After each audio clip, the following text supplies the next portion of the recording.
मित्रों महादेव, मैं अनिरुद्ध पांडे इस समय वाराणसी से लगभग 10 किलोमीटर पश्चिम रामेश्वर तीर्थ में हूँ।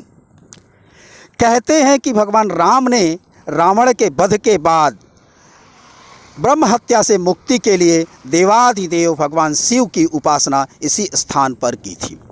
तभी से यह रामेश्वर तीर्थ के नाम से विख्यात हुआ। यह वही वरुणा नदी है। यह तीर्थ वरुणा नदी के तट पर स्थित है। यह वही वरुणा नदी है जिसके नाम पर वाराणसी का नाम पड़ा, जिसकी चर्चा वेदों में भी है।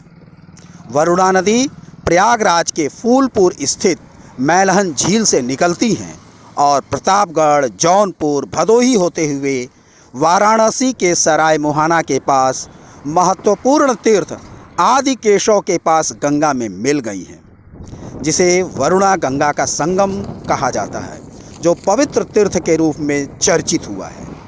जी हाँ, हम बात कर रहे हैं वरुणा नदी की ही, जो सूख गई हैं, जिसका तल दिख रहा है। आप देख रहे होंगे वह दृश्य।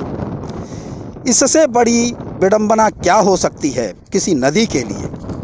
शायद नदी भी अपने को नदी कहलाने से कोसेगी।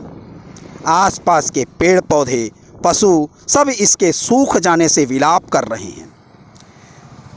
मित्रों, आप वो पूरा दृश्य देख रहे होंगे जो एक नदी के दुर्दशा को बता रहा है। नदी के तल पर एक छोर से दूसरे छोर, यानी एक तट से दूसरे तट पर हम पैदल जा सकते हैं।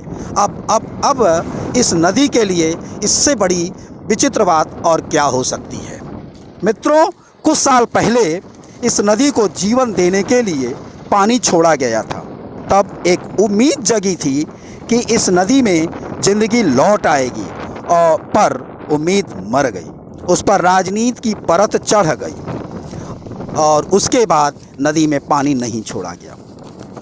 अब तो इस नदी को जीवित होने के लिए सिर्फ बरसात का इंतज़ार है कि मेघ बरसेंगे और यह नदी पेड़ पौधों और फसलों को लहलहाते हुए यहाँ के लोगों को आशा की किरण दिखाई देगी। धन्यवाद मित्रों।